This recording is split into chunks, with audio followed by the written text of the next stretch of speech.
Bonjour à tous, et aujourd'hui on se retrouve pour une nouvelle vidéo. Aujourd'hui, petite vidéo pour pronostiquer les deux matchs à venir. Tout d'abord mercredi avec Italie-Espagne et puis ensuite jeudi avec ce fameux choc, cette fameuse revanche que les Belges voudront prendre sur les Français qu'on va tout de suite pronostiquer. Juste avant que la vidéo commence, je compte vraiment sur toi pour t'abonner et liker cette vidéo et on va directement entamer. Dis-moi aussi en commentaire ton pronostic, ça va vraiment m'intéresser. Et voilà, je compte sur vous pour vraiment beaucoup commenter et partager la vidéo également. On va tout d'abord commencer par Italie-Espagne, voilà ce match qui sera au sommet, voilà ça a été également la demi-finale de l'Euro 2020, donc voilà ça a été un match qui a été très disputé, qui a été très serré, avec beaucoup d'engagement pour un petit peu donc séparer ces équipes, trouver un favori dans ce match. On va donc les comparer selon plusieurs facteurs, déjà la forme actuelle, ensuite on verra la liste tout simplement des entraîneurs, la composition et ensuite mon pronostic avec une analyse assez détaillée et puis on va directement entamer. On commence directement avec l'Espagne et la forme actuelle du coup. Pour cette équipe d'Espagne, on a plutôt une bonne forme, même si l'Espagne s'est fait assez peur dans ses qualifications à la Coupe du Monde qui ne sont pas finies, je le rappelle. L'Espagne a perdu tout d'abord 2 buts à 1 contre la Suède avant de se relever en gagnant 4 buts à 0 face à la Géorgie, je crois bien, et ensuite en s'imposant 2 buts à 0 face au Kosovo, qui n'est pas une petite équipe, franchement le Kosovo, très belle équipe d'ailleurs. Donc voilà, cette Espagne qui est plutôt sur une bonne forme, voilà, mais on a encore une équipe qui n'est pas totalement titulaire.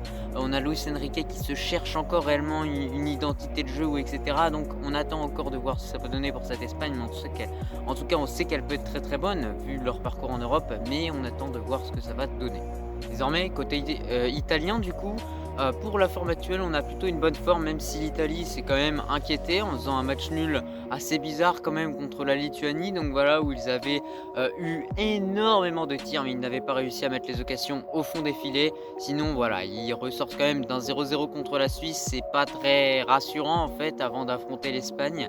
Mais je pense que voilà, il y a toujours cet ADN italien qui est là, voilà, cette grinta qu'ils ont à l'hymne et qu'ils ont jusqu'à la fin du match, avec ces très bons joueurs, ces Bonucci, etc. On a vu à l'Euro qu'ils étaient présents, et là pour moi ils vont être encore présents dans un grand match, parce que c'est des joueurs de grand match, et c'est pour ça que je vois vraiment cette Italie pouvoir, pourquoi pas, l'emporter. Ensuite, pour la liste du coup de Luis Enrique, encore une fois, voilà, il n'a pas pris de madrilène. Voilà, on sait que c'est un pro de catalan et qu'il n'aime pas les madrilènes tout simplement. Bon, vous allez me dire, il n'y avait pas grand monde à prendre côté Real Madrid, à part Nacho, voilà, mais quand même Nacho mériterait quand même sa place par rapport à Eric Garcia ou bien d'autres défenseurs espagnols. Sinon, on peut relever également Jérémy, voilà, Jérémy, le numéro 7 de Villarreal qui rejoint cette liste. Du coup, voilà, très bon joueur, très bon dribbleur, bon en accélération, etc. Mais il y a une grosse surprise quand même. Sergio Roberto numéro 10, les gars. Attention, depuis quand déjà Sergio Roberto doit être sélectionné avec cette équipe, sachant qu'avec le Barça ça va être très mal et que lui est très mauvais et que voilà, il perd de la vitesse, qu'il est lent, qu'il est gras, etc.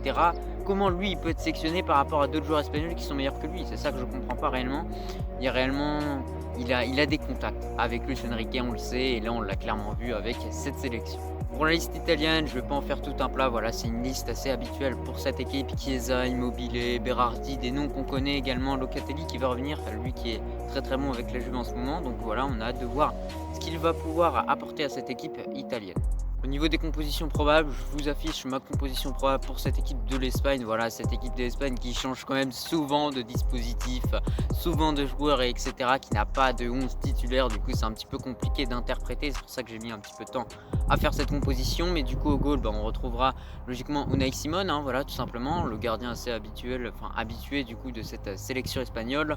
En défense, par contre, il y a un petit changement. Ça devrait pas être Pau Torres, mais Inigo Martinez qui pourrait être préféré par Luis Enrique, voilà, qui préférait mettre donc Inigo Martinez avec Laporte. En défenseur droit, je pense qu'il va mettre Azpilicueta qui est plutôt bon en sélection, mais après en club c'est un peu plus compliqué pour lui. Défenseur gauche, je sais pas pourquoi, je pense qu'il peut nous sortir un Reguilón pour contrer la vitesse de Chiesa qui sera sur le côté droit.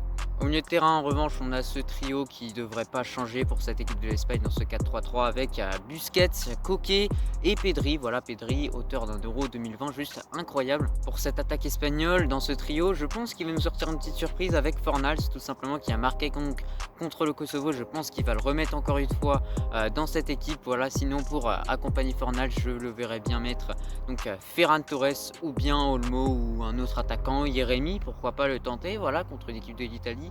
Même si ça va être compliqué pour lui quand même pour débuter en équipe espagnole. Bon, maintenant pour l'Italie, hein, je pense qu'on la connaît très très bien cette équipe italienne depuis cet Euro 2020. Voilà, cette équipe qui n'a pas beaucoup changé, mais si qui a dû en fait changer, tout simplement parce qu'il y a eu la blessure de Spinazzola et bien d'autres événements. Du coup, directement, on commence au goal avec Donnarumma qui devrait être logiquement titularisé. En défense, Di Lorenzo, Bonucci, Chiellini avec Emerson en défenseur gauche. Emerson qui est plutôt bon avec cette équipe de l'OL. Ensuite, au milieu de terrain, je verrai bien ce trio Locatelli avec Verratti et pour accompagner bien sûr tout ceci, Jorginho et ce trio d'attaque Immobilier, Chiesa ainsi que Insigne. Mon pronostic, je vois l'Italie s'imposer pour la simple et bonne raison tout simplement que cette équipe de l'Italie est invaincue depuis une série d'une vingtaine de matchs. Franchement, ils font que gagner.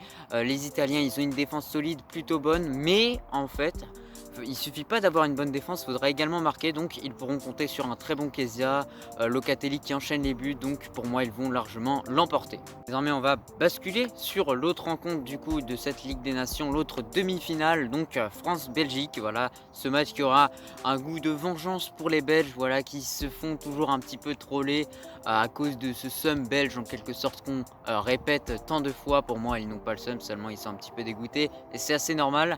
Et du coup c'est un match vraiment pour prendre leur revanche sur cette équipe française. Pour la forme actuelle, la Belgique est clairement meilleure que la France, clairement on peut se le dire. Voilà, les Belges qui sont sur une série je crois de plusieurs victoires consécutives, mais en tout cas leur dernier match en date est face à la Biélorussie. Ils se sont imposés seulement 1-0, mais je pense qu'ils auraient pu en mettre largement plus. Voilà, donc franchement cette équipe belge qui va plutôt bien, qui a des jeunes qui commencent à venir comme Lokonga, voilà, il y a Doku, il y en a plein. Voilà, je sais pas si Doku a été nécessairement sélectionné, mais en tout cas il y a Lokonga d'Arsenal qui est plutôt intéressant et qu'on a hâte de voir, hein, pourquoi pas dans cette équipe belge.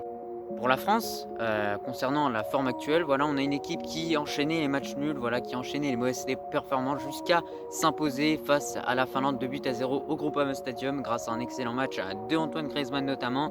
Donc voilà, ça a permis de rehausser leur mental, voilà, et de remettre un petit peu les pendules à l'heure. Donc pour moi, les Français sont clairement prêts pour ce match malgré malgré tous les antécédents qu'il y a eu, malgré tous les matchs nuls, ils peuvent quand même rehausser leur niveau face à une bonne équipe de la Belgique. Pour la liste donc des Diables Rouges, je pense qu'il y aura une liste assez la liste habituelle, voilà, avec Hazard, avec Lukaku, etc. Peut-être quelques jeunes par-ci par-là comme Lokonga ou etc. Mais en tout cas, ça devrait être une liste assez habituelle. Par contre, du côté de Deschamps, il y a encore une fois quelque chose qui n'a pas plu clairement aux supporters français et à moi en l'occurrence. Voilà, c'est la non-sélection de Giroud. Voilà, Giroud, c'est pas le joueur que je préfère le plus au monde, mais franchement, Giroud aurait peut-être mérité un peu plus de reconnaissance de la part de Deschamps. Mais il y a aussi la non-sélection d'un autre joueur qui nous choque clairement, qui me choque intérieurement. C'est Nkunku. Pourquoi il n'est pas sélectionné ce joueur? Franchement, il est incroyable depuis le début de la saison. Il te tape des pointes à 35 km/h en Bundesliga et en 10 matchs, il te met 9 buts, il te fait plein de passes décisives et tu le sélectionnes pas. Moi, je comprends plus au bout d'un moment. Sélectionne-le, tente-le par rapport à un Verretou. Enfin, je sais pas. Prends ce joueur, tente-le et vois ce que ça peut donner en fait. Sinon, pour cette liste de la France, sinon, sur le reste, on a du coup aussi quelque chose d'assez grandiose qui va se passer. C'est qu'on aura les deux frères Hernandez qui seront ensemble, donc Théo Hernandez et Lucas Hernandez. Pour cette composition belge, je pense qu'ils vont mettre en place leur fameux 3-4-3, voilà, mis par Martinez, le coach belge. Voilà. Au goal, on retrouvera Thibaut Courtois qui a été encore une fois excellent avec le Real Madrid lors de ses derniers matchs en Liga et en Ligue des Champions. Ensuite, cette défense qu'on retrouvera donc à 3 avec Vertonghen, Denayer et je pense Abdelvered, voilà, malgré le fait qu'il joue aux Émirats Arabes Unis ou je ne sais plus où. Voilà, au milieu de terrain, on aura Tielemans avec Witsel logiquement. Ensuite, piston droit, Castagne. Piston gauche, Torgan Hazard logiquement. Voilà, ça devrait être ça. Ça devrait à peu près être une composition semblable à celle utilisée par Martinez durant l'Euro 2020. Et en trio d'attaque, je mettrai Lukaku accompagné de Hazard en ailier gauche. Pour ma composition probable donc de cette équipe de France, je mettrai du coup un fameux 4-3-3. Voilà, pour moi c'est la composition avec laquelle cette France est meilleure clairement, parce que ce 3-5-2, on va pas se mentir, ils sont forts une fois sur 4 avec, donc clairement moi je remets sur la table ce 4-3-3 qui peut vraiment bien fonctionner. Au goal, Hugo Lloris, voilà, clairement, franchement, il est très très bon avec Tottenham également. Donc voilà, je décide de le remettre sur la table et de voir ce que ça va donner. Ensuite, en défense centrale, je mettrai donc Kipembe accompagné de Varane, défenseur droit Pavard, défenseur gauche Théo Hernandez qui a montré de belles qualités contre la Finlande et je pense que vraiment il mérite sa place dans cette équipe clairement. Au milieu de terrain, je vais mettre Rabiot, Pogba et Kanté. Voilà, ces 3 milieux peuvent vraiment faire un taf fou, donc je les mets directement dans cette équipe. Et on finit par ce fameux trio d'attaque, Griezmann, Benzema et donc Mbappé. Pour finir, mon prono, voilà, bien évidemment, le plus important de la vidéo, bah clairement, dans ce match-là, c'est assez compliqué. Ça peut être soit une équipe qui peut gagner, soit l'autre. Vraiment, c'est du 50-50 à 100%. On a ces Belges qui vont avoir la rage de vouloir se venger de cette Coupe du Monde 2018. Mais on va avoir une France qui va elle aussi vouloir vraiment montrer les crocs et montrer qu'elle veut toujours gagner et toujours remporter des trophées tout simplement. C'est pour ça que vraiment ce match va être très très serré de façon générale. Mais on sait que la France a toujours su répondre vraiment aux attentes lors des gros matchs. C'est pour ça que je donne un avantage et donc une victoire à cette équipe de France. C'est aussi un petit peu logique, je suis français, mais franchement ça peut être du 50-50, ça peut être soit une équipe soit l'autre, c'est à vous de voir franchement, mais clairement c'est impossible vraiment de savoir laquelle des deux va gagner, même si la Belgique est sur une meilleure forme actuelle. Je pense que la France peut rivaliser clairement avec Benzema également. Bref, c'était tout pour cette vidéo, je te remercie si tu es encore là, que tu la regardes en entier. N'hésite pas à la partager, à faire tourner, à mettre en commentaire ce que tu as pensé de la vidéo, ton pronostic et plein d'autres choses. Et moi je te dis à la prochaine.